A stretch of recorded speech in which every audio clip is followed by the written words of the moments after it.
Lukas pasal 13 ayat 10 sampai dengan 17. Menyembuhkan orang sakit pada hari Sabat. Pada suatu kali, Yesus sedang mengajar dalam salah satu rumah ibadat pada hari Sabat. Di situ ada seorang perempuan yang telah 18 tahun dirasuk roh sehingga ia sakit sampai bungkuk punggungnya dan tidak dapat berdiri lagi dengan tegak. Ketika Yesus melihat perempuan itu, ia memanggil dia dan berkata kepadanya,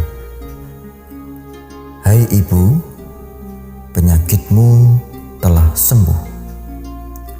Lalu ia meletakkan tangannya atas perempuan itu, dan seketika itu juga berdirilah perempuan itu dan memuliakan Allah. Tetapi kepala rumah ibadat gusar karena Yesus menyembuhkan orang pada hari Sabat.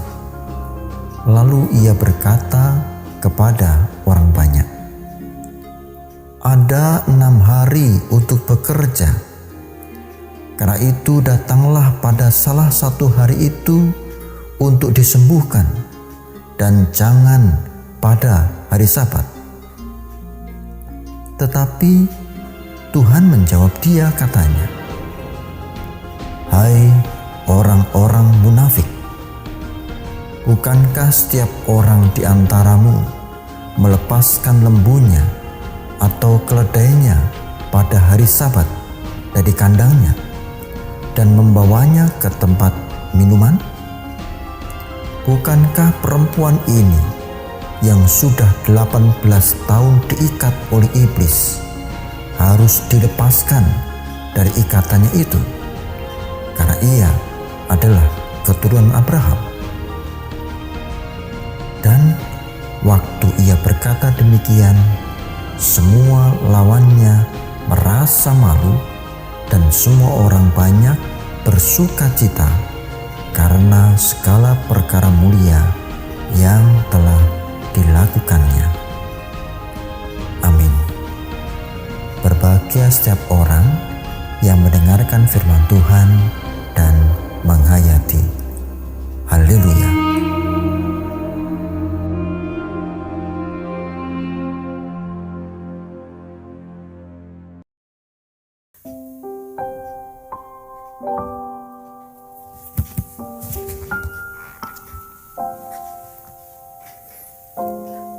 Salam Pamuji Rahayu.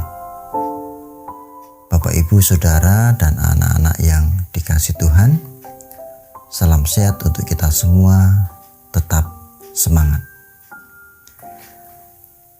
Pernahkah saudara memiliki pengalaman keluar dari keterbatasan?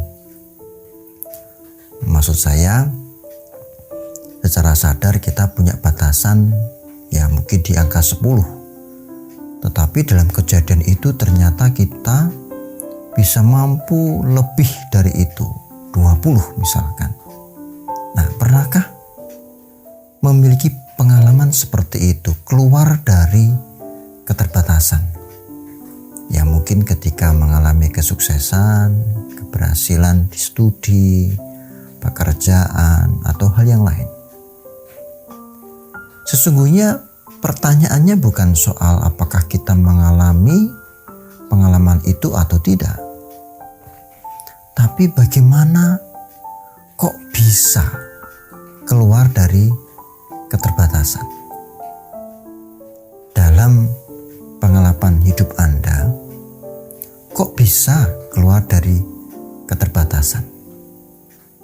Biasanya jawabnya simpel, saudaraku. Ya karena ada tekad yang diwujud nyatakan.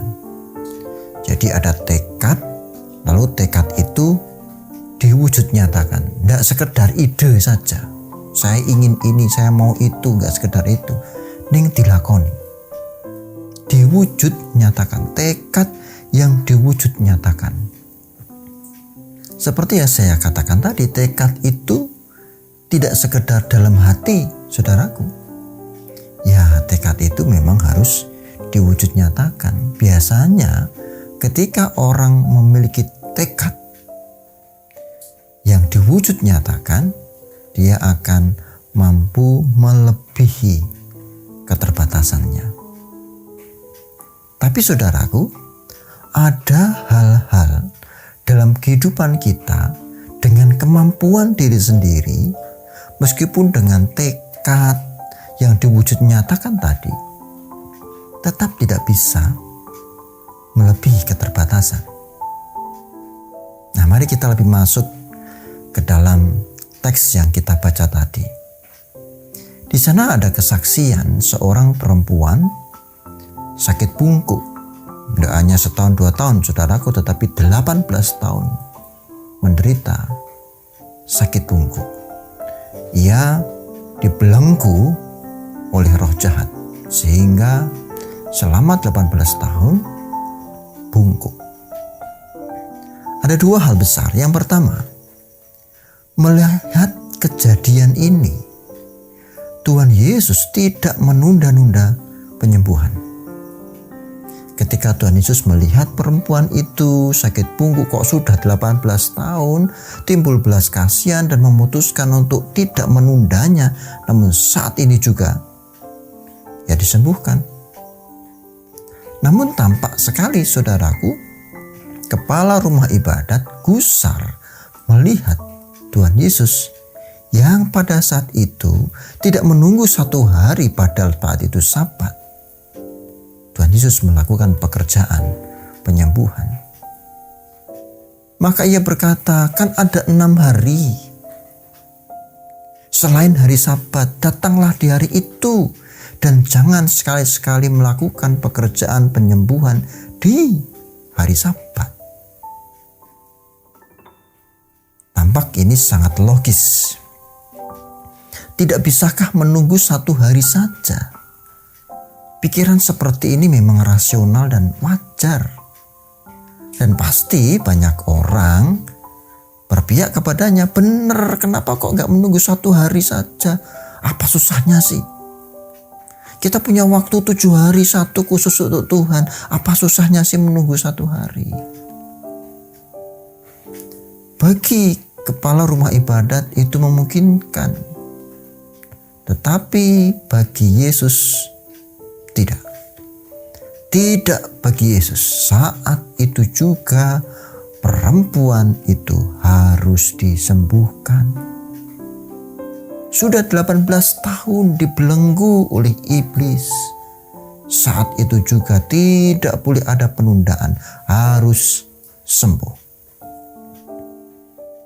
Dan seketika itu juga Tuhan Yesus juga menyindir banyak orang. Binatang peliharaan ketika Sabat pun dikeluarkan dari kandangnya dan dibawa ke tempat minum. Lu ini orang dilepaskan dari belenggunya kok dikatakan tunggu.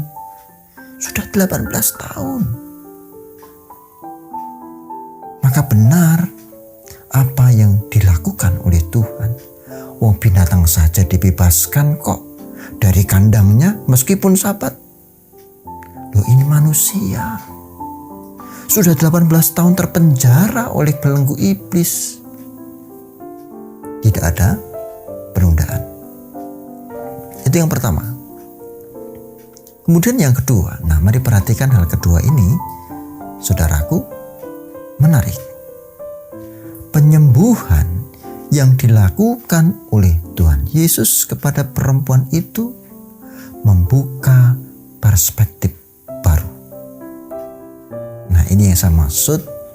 Ada hal di mana di luar kemampuan kemanusiaan dan membutuhkan pertolongan. Dan saat ini pertolongan itu hanya bisa dilakukan oleh Tuhan. Penyembuhan yang membuka perspektif baru.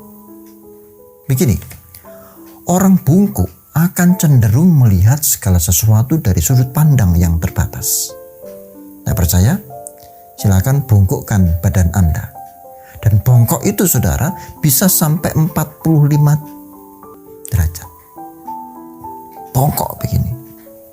Bagaimana Anda memandang ketika bongkok? Bongkok 45 derajat. Maka ia hanya akan mampu melihat tanah atau jalan yang dilewatinya. Cobalah per 5 menit begitu ya. Kemudian bongkok lalu berjalan. Tidak bisa mendongak pun terbatas, kesulitan. Artinya pandangannya terbatas. Dalam hal ini orang bongkok merupakan simbol manusia yang terbelenggu jangkauan perspektif hidupnya. Perspektif hidupnya terbatas.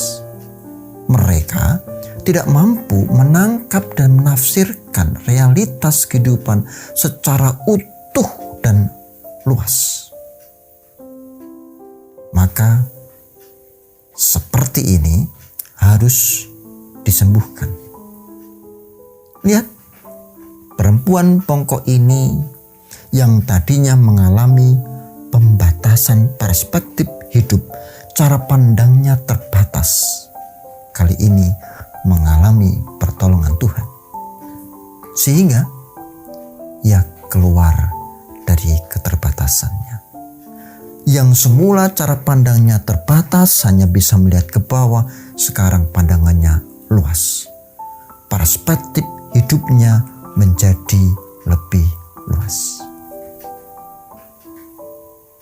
Bapak, Ibu, Saudara, dan anak-anak yang terkasih, bagaimana dengan kehidupan kita? Jangan-jangan kita juga membutuhkan pertolongan Tuhan karena kita mengalami kebongkokan rohani. Cara pandang kita terbatas, perspektif kehidupan kita juga terbatas, tidak luas, itu saja. Bahkan kita tidak mampu melihat sesuatu bahwa ada harapan ketika kita mengalami persoalan yang besar. Dan sebagai gereja Tuhan, bukankah kita dipanggil untuk membebaskan sesama dari kebongkokan spiritualitas? Yang saya maksud gereja bukan hanya gedungnya, tetapi orang-orangnya. Dan saudaraku, kenyataannya kita sering justru bersikap sama seperti kepala rumah ibadat yang mencegah Tuhan untuk membebaskan sesama dari belenggu kebongkokan spiritualitas itu. Lagi-lagi pertanyaannya sama. Bagaimanakah dengan kita sebagai gereja yang bukan gedungnya? Tapi Pak, kita kan penuh keterbatasan, kita penuh dengan dosa, apalagi sekarang COVID gitu ya. Ya, beberapa orang protes mungkin. Saudaraku, justru seorang perempuan bongkok tadi memiliki keterbatasan. Dan dalam keterbatasannya itu dia tidak bisa luas melihat perspektif hidup. Dan catat ini, itu berarti jika saya, Anda, dan perempuan itu mengalami kebongkokan kerohanian, bukankah sesungguhnya kita butuh Tuhan untuk dibebaskan dari bongkok spiritualitas itu? Kita membutuhkan Kristus. Dan Kristus bersedia menolong kita. Sebagai gereja, seberapa banyak terobosan-terobosan yang telah Anda lakukan dalam kehidupan ini? Cukupkah itu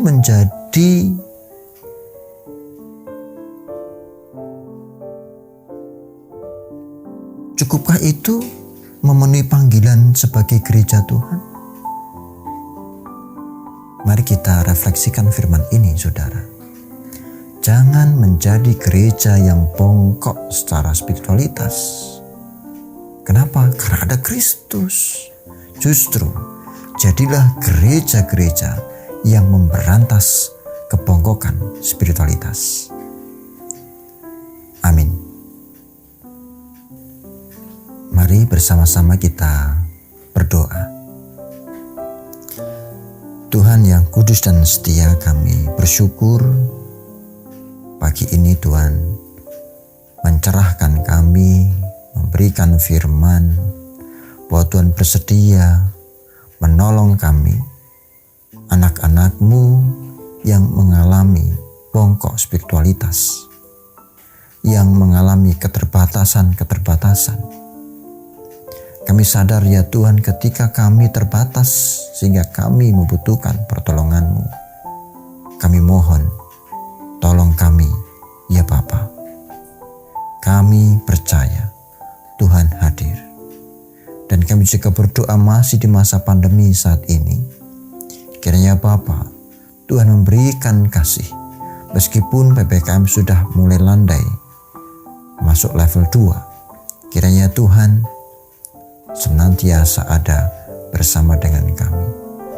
Biarkanlah pandemi berlalu dan semuanya itu karena pertolongan Tuhan. Dan masih ada jejak-jejak yang harus kami lewati ya Bapa.